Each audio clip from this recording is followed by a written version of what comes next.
सारे दर बदर रोड पर भटकते रहते हैं। किसी का हाथ कट गया, किसी का पैर कट गया, किसी को आपने जीते जी काट डाला, मुर्गी की पकड़ करके गर्दन ही मरोड़ डाली। अरे उनको भी दर्द होता है, उनको भी तकलीफ होती है, लेकिन वे बेचारे बेजुबान हैं, कुछ बोल नहीं पाते हैं, कुछ बता नहीं पाते हैं। हम लोगों के अंदर ये जुबान है, हम लोग बोल बता देते हैं, वे सिर्फ रोते और चिल्लाते रहते हैं। अरे कौन उनकी पुकार सुनने वाला, कौन उनकी दर्द भरी आवाज को सुनने वाला, कौन सी अदालत में जाकर के वे बेचारे दरवाजा खटखटाएं, कौन मजिस्ट्रेट उनकी फरियाद को सुनेगा। प्रेमी भाई बहनों, कोई सुनने वाला नहीं है। अरे कई जन्म भय कीट पतंगा, कई जन्म भय मीन कुरंगा, कई जन्म पंखी सरफोयो, कई जन्म हैवर वृक्ष जोयो, मिल जगदीश मिलन की बरिया, चिरंगार यह देश जरिया।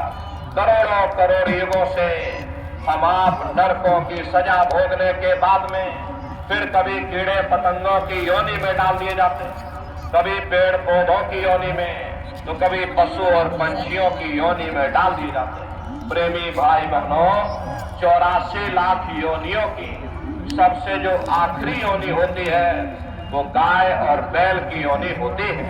गाय स्त्री का रूप लेती है, बैल पुरुष का रूप लेते हैं। ये 84 लाख योनियों की सबसे आखिरी योनि यानी कि अंतिम पायदान होता है। उसके बाद तब जाकर के हम लोगों को दोबारा फिर से मनुष्य शरीर प्राप्त होता। इसीलिए कहा गया है कि बड़े भाग्यमान उस तन पाया, बड़े सौभाग्य से तुम लोगों को ये मनुष्य शरीर मिला। कोटान कोट जन्म जन्मांतरों तक अलग अलग योनियों में भटकने के बाद में तब बड़े सौभाग्य से तुम लोगों को ये मनुष्य शरीर मिला है। लेकिन बड़े अफसोस की बात है, जैसे किसी को हीरा मिल गया, उसे हीरे की परख नहीं, उसने हीरे को ले जाकर गधे के गले में बांध दिया। ठीक उसी प्रकार से ये मनुष्य शरीर उत्तम से उत्तम है, लेकिन इंसान इसकी कद्र नहीं करता। खाने पीने ऐसो इशरत में अपने कीमती समय को और सौ की पूंजी को बर्बाद कर देता। रात गवाए सोए के, दिवस गवाए खाए, हीरा जन्म मोल था, कौड़ी बदले जाए। भगवान राम ने कहा कि बड़े भाग्यमान उस तन पाया, सुर दुर्लभ सदग्रंथ ही गाया। सुर कहते हैं देवताओं को, बड़े से बड़े देवी और देवता भी इस मनुष्य शरीर को पाने के लिए तरसते हैं, क्योंकि इसी मनुष्य रूपी मंदिर में बैठ करके हम आप उस परमात्मा की भक्ति कर सकते हैं। इसीलिए संतों महात्माओं ने इस पंच भौतिक शरीर को सच्चा हरि मंदिर कहकर याद किया कि हरि मंदिर यह शरीर है, ज्ञान रतन प्रकट हुए, ये असली हरि मंदिर है। जब भी वो परमात्मा मिलेगा, इसी हरि मंदिर के अंदर मिलेगा। इसी पंच भौतिक शरीर को ईसा मसीह साहब ने टेम्पल ऑफ लिविंग गॉड यानी जिंदा ईश्वर का मंदिर कहा। इसी पंच भौतिक शरीर को मुसलमान फकीरों ने कुदरती काबा कहकर याद किया। इसी पंच भौतिक शरीर को गुरु नानक साहब ने नर नारायणी देह कहकर याद किया। ये वो देह है जिसमें नारायण स्वयं विराजमान है। अरे वो नारायण जब भी मिलेंगे तुम्हें तुम्हारे अंदर मिलेंगे। यही कबीर साहब ने लिखा है कि जो तिल माही तेल है, जो चकमक में आग, तेरा साईं तुझ में, और जाग सके तो जाग। जैसे तिल में तेल होता है, पत्थर में अग्नि होती है, ठीक उसी तरह से वो मालिक हरेक के घट घट में, हरेक के वजूद के अंदर बैठा हुआ। यही महात्माओं ने कहा है कि कस्तूरी कुंडल बसे, मृग धूड़े बन माही, ऐसे घट घट राम है, दुनिया देखे नहीं। जैसे हिरन कस्तूरी की खुशबू को बाहर जंगलों में ढूंढता फिरता, हालांकि वो खुशबू उसके नाभि से होकर के आती है, वही हाल हम जीवों का है। हम दुनिया के जीव भी उस परमात्मा की खोज बाहर इस जड़ संसार में कर रहे हैं। प्रेमी भाई बहनों, आप सभी लोग बुद्धिमान हो, पढ़े लिखे लोग हो, अरे अपनी अपनी बुद्धि से विचार करिएगा।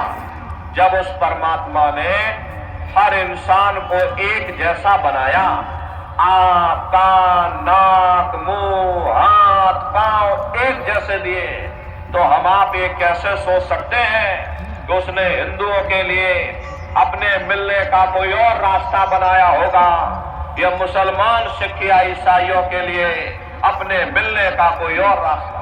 अरे मोको का ढूंढे रे बंदे, मैं तो तेरे पास में, ना तीरथ में ना मूरत में, मैं तो हूं विश्वास में। ना मैं तीरथ में मिलूंगा, ना मैं मूरत में मिलूंगा, ना मैं अन्य किसी कर्मकांड में मिलूंगा, ना मैं ग्रंथों में मिलूंगा, ना मैं पोथियों में मिलूंगा, ना ही मैं इन किताबों में मिलूंगा। चाहे सारी उम्र बैठ करके तुम किताबें पढ़ते रहो, रात दिन चौपाइयों को ढोलक मजीरा बजा बजा करके तुम नाचते रहो, उन्हें रटते रहो, अरे मैं जब भी मिलूंगा तो मैं तुम्हारे अंदर मिलूंगा। प्रेमी भाई बहनों, बड़ी सीधी सी बात है कि अगर खाना बनाने की किताब सारी उम्र बैठ करके तुम पढ़ते ही रहोगे कि भाई खाना ऐसे बनता है, खाना वैसे बनता है, और खाने में नमक डाला जाता है, और खाने में तेल डाला जाता है, और खाने में हल्दी डाली जाती है, फिर खाने में जीरा डाला जाता है, तो कभी तुम्हारा पेट नहीं भर सकता। अरे जब तक आप खाना बनाओगे नहीं, उसे स्वयं खाओगे नहीं, कभी तुम्हारा पेट नहीं भर सकता। अरे हम वेदों की निंदा नहीं करते, हम ग्रंथों की निंदा नहीं करते, हम गीता, कुरान और बाइबल की निंदा नहीं करते। वेद, शास्त्र, गीता, कुरान, बाइबल, जितने भी हमारे धर्म ग्रंथ हैं, चिल्ला चिल्ला करके सब यही कह रहे हैं कि भाई मनुष्य के अंदर अंड खंड ब्रह्मांड है, स्वयं वो परमात्मा तुम्हारे अंदर बैठा है। चलो अंदर चलो, अंदर चल करके उस परमात्मा का दर्शन दीदार करो। अब सवाल ये उठता है, भाई आखिर हम अपने अंदर जा करके उस परमात्मा का दर्शन कैसे करेंगे? तो इसके लिए संतों महात्माओं ने केवल 3 साधन बताए। साधन 3 सारे ने, और साधन सब थोथे मान। इस कलयुग में उस मालिक को पाने के लिए महात्माओं ने केवल 3 पूजाएं बताई।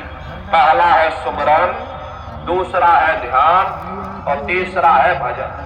सुमरन कहते हैं अपने गुरु को याद करना, ध्यान कहते हैं अपनी दिव्य दृष्टि को खोलना, और भजन कहते हैं कान में उंगली डाल करके उस शब्द को सुनना, उस नाम को सुनना, उस देववाणी आकाशवाणी को सुनना जो 24 घंटे तुम्हारे सबके अंदर गूंज रही। प्रेमी भाई बहनों, ये सुरत शब्द नाम योग की साधना है। जितने भी महात्मा धरती पर आए, उस मालिक को पाया तो सुरत शब्द नाम योग की साधना करके ही पाया। देखिए, सबसे पहले कबीर साहब आए। कबीर साहब ने सुरत शब्द नाम योग की साधना जारी की। उसके बाद गुरु नानक साहब आए।